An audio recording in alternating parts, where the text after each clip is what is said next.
नमस्कार दोस्तों। आज हमारा चैप्टर जो होगा वो होगा द्विघात समीकरण। क्या होगा? द्विघात समीकरण। पीछे जो हम लोग 3 चैप्टर क्लियर कर चुके हैं और देख चुके हैं, जिसमें था पहला चैप्टर था वास्तविक संख्या, दूसरा चैप्टर था क्या, द्विघात बहुपद, और तीसरा चैप्टर था दो चरवारे रैखिक समीकरण। अब हमको पढ़ना क्या है? तो द्विघात समीकरण। अब सबसे पहले समझते हैं कि द्विघात समीकरण होता क्या है। इससे पहले हम लोग समझ चुके हैं कि समीकरण क्या होता है। जब कोई बहुपद जो है 0 के बराबर हो, मतलब शून्य के बराबर हो जाए, तो वो क्या कहलाता है? समीकरण कहलाता है। उसमें भी हम लोग देखे थे कि समीकरण में भी जो है 2-3 टाइप का समीकरण देखे हुए थे। एक था रैखिक समीकरण, दूसरा था द्विघात समीकरण, और तीसरा था त्रिघात समीकरण। तो हमें आज पढ़ना है क्या? द्विघात समीकरण। चलिए समझते हैं हम लोग द्विघात समीकरण होता क्या है। तो समझिए, द्विघात समीकरण किसको बोलेंगे? तो समझ जाइए, जब द्विघात बहुपद शून्य के बराबर हो जाता है तो वह द्विघात समीकरण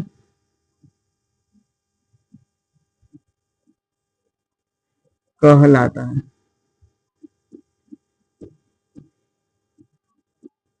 मतलब सीधी सी बात समझिए कि द्विघात बहुपद जो होगा, हम लोग पीछे देखे थे द्विघात बहुपद क्या होता है। तो वो होता है द्विघात द्विघात बहुपद। द्विघात बहुपद क्या होता है?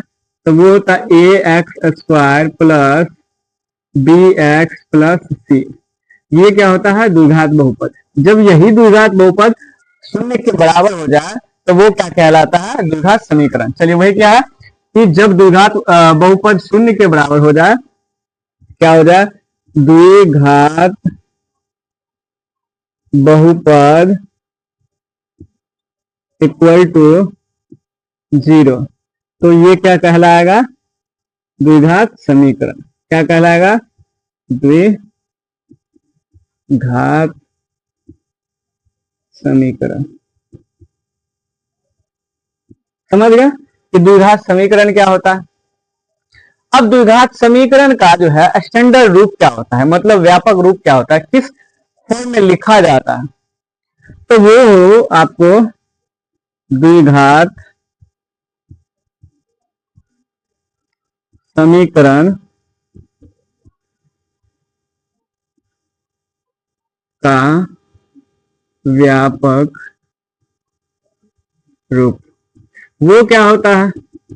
तो वो हो जाता है आपको a x square plus b x plus c equal to 0। ठीक है, ये हो गया द्विघात बहुपद और बराबर 0 हो गया। तो इसका मतलब ये क्या हो गया? द्विघात समीकरण। और द्विघात समीकरण का व्यापक रूप क्या होता है? तो a x square b plus b x plus c. तो ये क्या हो जाएगा? आपको व्यापक रूप हो जाएगा। जैसे हम लोग द्विघात बहुपद में समझे थे, सेम टू सेम वही चीज है, सारा का सारा चीज, लेकिन उसका लैंग्वेज थोड़ा चेंज हो गया है और बराबर इक्वल हो गया, तो वो हो जाएगा द्विघात समीकरण। समझ गया हम लोग। अब आगे आएंगे तो द्विघात समीकरण का जो है दो रूप होता है, मतलब उसको दो भागों में बांट दिया गया है। चलिए देखते हैं द्विघात समीकरण को। द्विघात समीकरण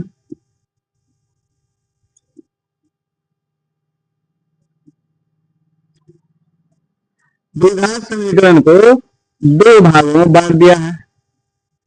एक हो गया आपको शुद्ध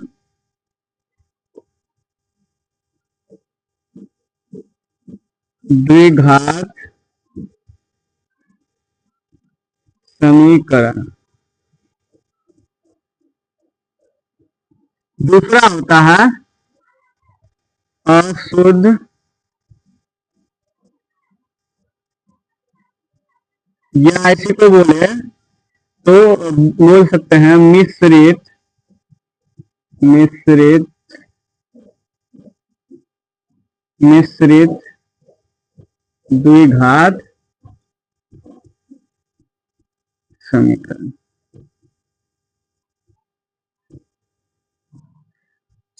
तो हम लोग देखें कि द्विघात समीकरण को दो भाग में बांट दिया गया, एक है शुद्ध द्विघात समीकरण और दूसरा क्या है, आपको अशुद्ध बोले या मिश्रित द्विघात समीकरण। ये दोनों एक ही है। चलिए अब हम आगे समझते हैं कि शुद्ध द्विघात समीकरण क्या होता है और अशुद्ध द्विघात समीकरण क्या होता है। अभी हम लोग देखें द्विघात समीकरण क्या होता है, उसका व्यापक रूप क्या होता है, और द्विघात समीकरण का जो है कितना रूप होता है, मतलब कितने भागों में बांट दिया गया। तो ये दो भागों में बांट दिया गया है। आगे अब आगे हम आते हैं तो समझते हैं इसको।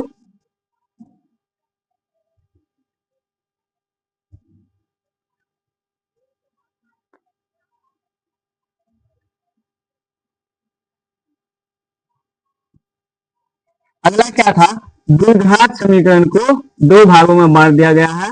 एक क्या था आपको, शुद्ध द्विघात समीकरण, एक क्या था दूसरा, अशुद्ध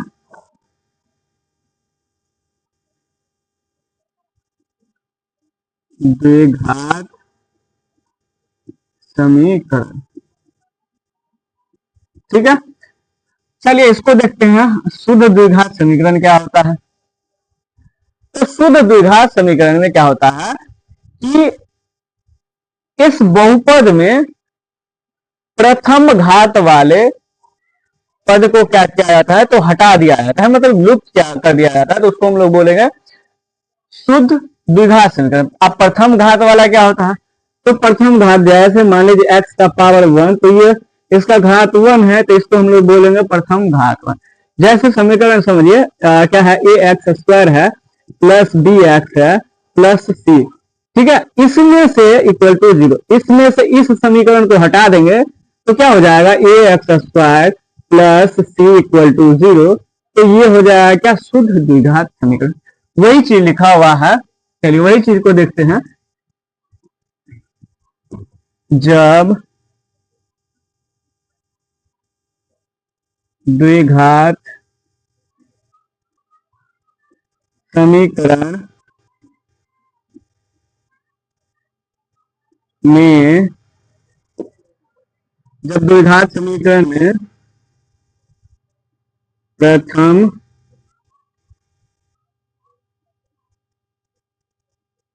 द्विघात समीकरण में चर के प्रथम घात को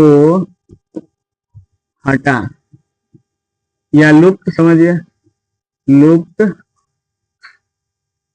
कर दिया जाता है, तो वह द्विघात, वह क्या कहलाता है, शून्य द्विघात, शुद्ध द्विघात, शुद्ध द्विघात समीकरण।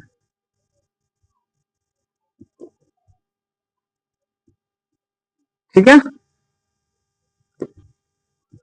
चलिए तो ये क्या वो हुआ कि द्विघात बहुपद है, द्विघात समीकरण क्या होता है, a x square plus b x plus c equal to 0।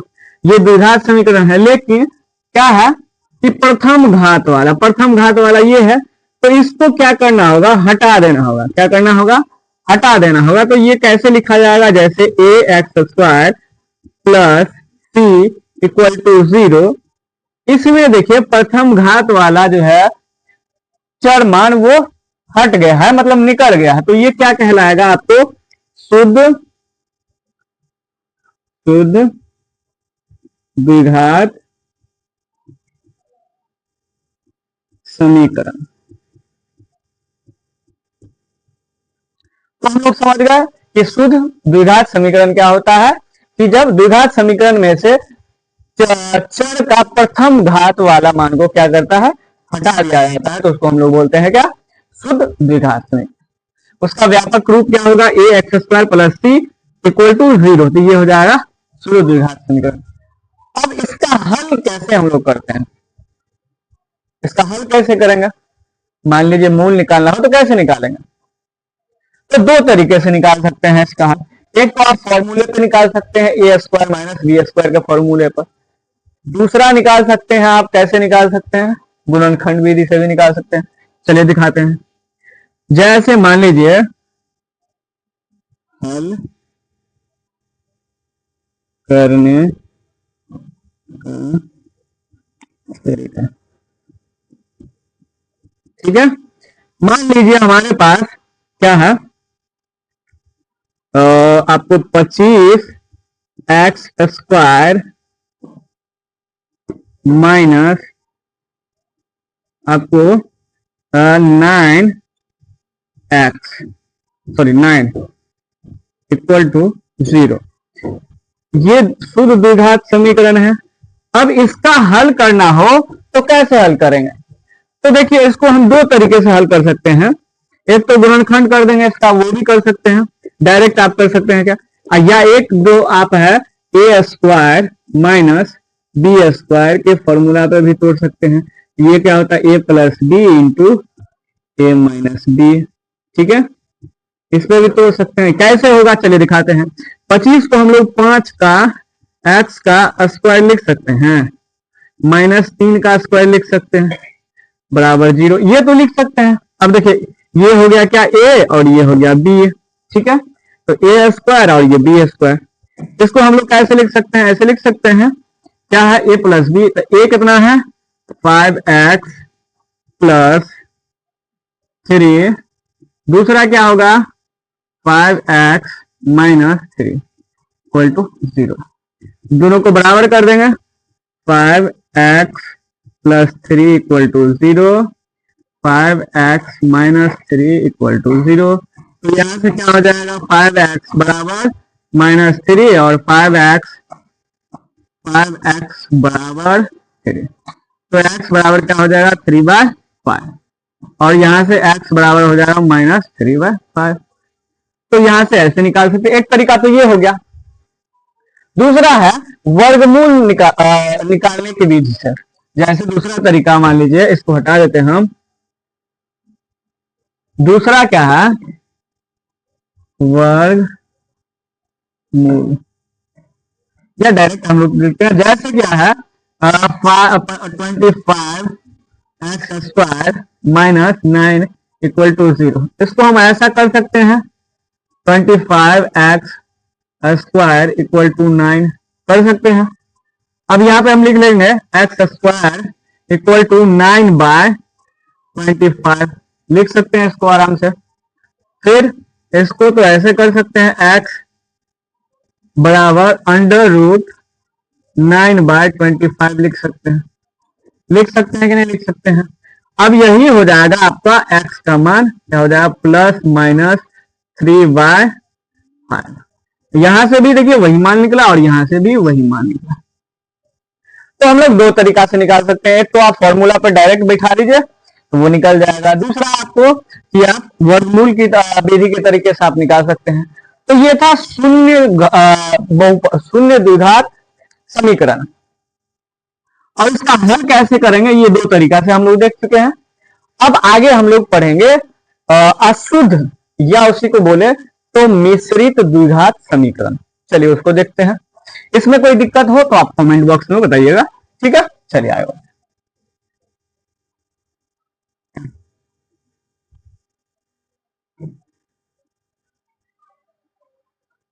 चलिए तो अगला है, पीछे हम लोग पढ़ चुके हैं, पीछे देख लिए कि शुद्ध द्विघात समीकरण क्या होता है। अब दूसरा हम लोग देखेंगे अशुद्ध या मिश्रित द्विघात समीकरण क्या होता है। चलिए देखते हैं, इसी को हेडिंग देते हैं अशुद्ध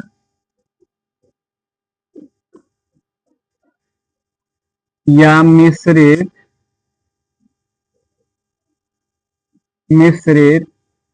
द्विघात घात समीकरण।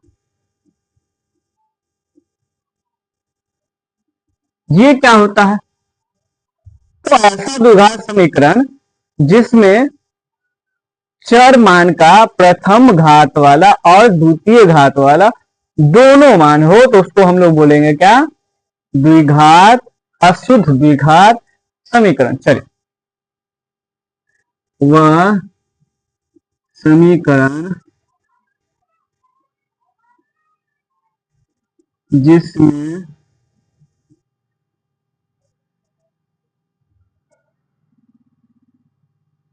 चर मान के प्रथम घात तथा द्वितीय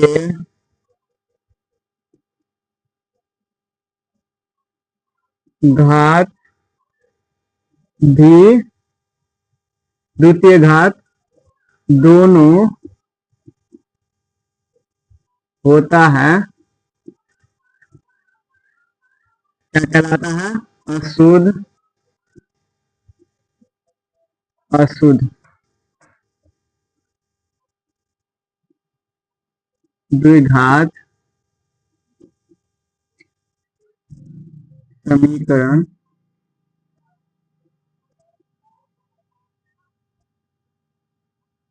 कहलाता है। क्या हो? जिसमें प्रथम घात और द्वितीय घात दोनों हो उसको क्या कहलाएंगे हम लोग? अशुद्ध या मिश्रित। जैसे a x square plus b x plus c equal to 0। इसमें देखिए ये है क्या? द्वितीय, द्वितीय घात, और ये इसमें क्या है? प्रथम घात, है ना? देखिए इसमें द्वितीय घात और प्रथम घात दोनों घात है तो ये क्या कहलाएगा? अशुद्ध या मिश्रित द्वितीय घात समीकरण। तो ये हम लोग समझ गए। इसका व्यापक रूप क्या होता है? ये व्यापक रूप है। क्या है? इसी को हम लोग बोलते हैं व्यापक रूप या स्टैंडर्ड फॉर्म बोलिए, दोनों बात बराबर है। तो ये हो गया आपका अशुद्ध द्विघात समीकरण। समझ गए आप? अब इसमें हमको ये तो जान गए, लेकिन कैसे समझेंगे कि जो है द्विघात समीकरण नहीं है? ये तो हम लोग समझ गए कि द्विघात समीकरण कैसे होगा, क्या होगा, देख लिए हम। द्विघात समीकरण देख लिए, उसका प्रकार देख लिए, लेकिन द्विघात समीकरण नहीं हो कैसे समझ में आएगा? जरूरी तो नहीं है सब द्विघात जो द्विघात समीकरण हो ही, नहीं भी हो सकता है। तो कैसे पहचानेंगे? सेम टू सेम वैसे ही जैसे द्विघात बहुपद में था वैसे ही द्विघात समीकरण में भी है। जब रूट में हो चर मान तो वो द्विघात समीकरण नहीं होगा, या भिन्न में हो, हर में हो तो वो भी द्विघात समीकरण नहीं होगा। कौन सा? अचर नहीं, चर मान। अगर चर मान हो तो नहीं होगा। चलिए लिख रहे हैं, द्विघात समीकरण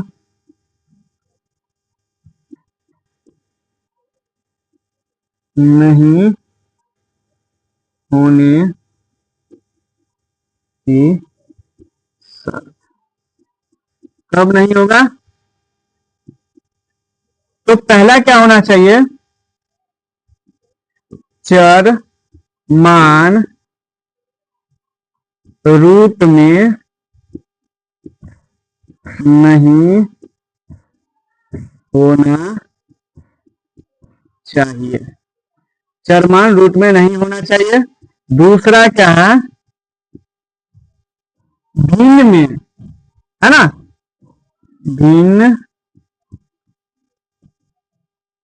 के हर में चर मान नहीं होना चाहिए। चलिए एग्जांपल में देखते हैं। जैसे एग्जांपल समझते हैं, एग्जांपल में, ठीक है, क्या हो जाएगा, जैसे 5x² plus 6 under root x plus 7 equal to 0।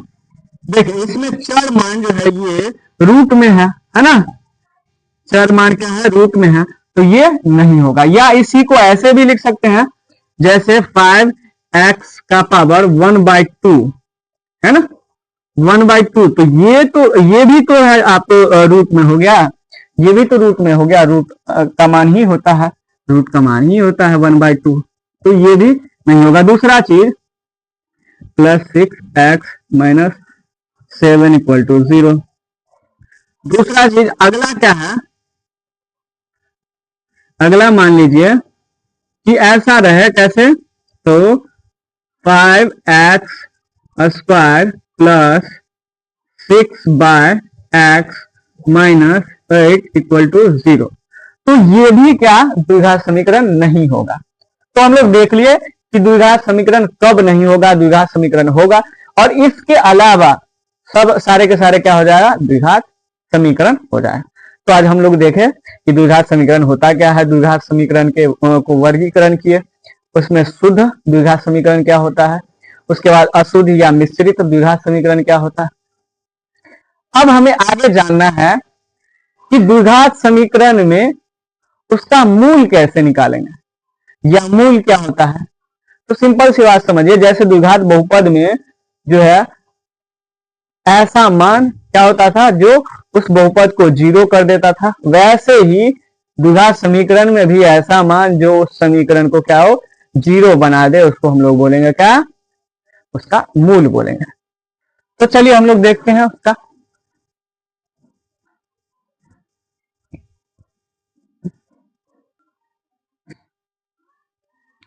तो चलिए अगला टॉपिक देखते हैं, द्विघात समीकरण का मूल। कि द्विघात समीकरण का मूल क्या होता है। जैसे द्विघात बहुपद में जो है शून्यक होता था, वैसे मूल क्या होता है। तो समीकरण का मूल, द्विघात समीकरण का मूल क्या होता है और मूल निकालेंगे कैसे। तो जैसे द्विघात बहुपद में शून्यक होता था, वैसे ही इसमें द्विघात समीकरण में मूल होता है। तो मूल कैसे निकालते हैं या मूल होता क्या है। तो वह चर मान जो समीकरण को 0 बना दे, क्या कर दे, 0 बना दे, तो वो उसका क्या कहलाएगा, मूल कहलाएगा। चलिए वही है, वह चर मान जो द्विघात समीकरण को शून्य बना दे, तो वह उसका मूल कहलाता है। ठीक है, चलिए मूल जो है क्या हो गया कि वह चर मान जो समीकरण को क्या कर दे, 0 बना दे। ठीक है, अब जो है मूल निकालने का, मूल निकाल का मूल जो है हम लोग कैसे निकालेंगे। तो मूल 2 तरीके से निकालेंगे। पहला आपको मूल निकालने का क्या होगा, पहला तरीका होगा आपको क्या, गुणनखंड, गुणनखंड विधि से। ठीक है, दूसरा आपका हो जाएगा श्रीधाराचार्य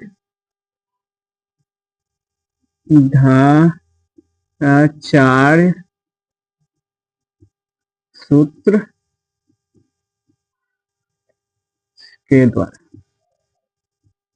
ठीक है, मूल जो निकालेंगे एक गुणनखंड विधि से निकालेंगे और दूसरा श्रीधाराचार्य सूत्र के विधि से। ये क्या होता है, तो ये होता है -b plus minus under root b² minus 4ac/2a।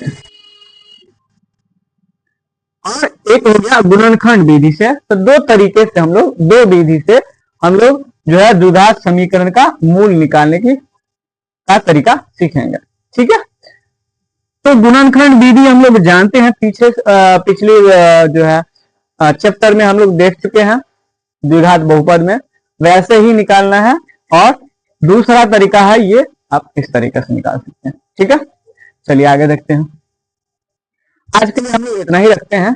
अगली वीडियो में हम लोग दोनों तरीके से जो है मूल निकालेंगे और इस पे कुछ क्वेश्चन भी देखेंगे, फिर आगे हम लोग टॉपिक बढ़ेंगे। आज के लिए धन्यवाद।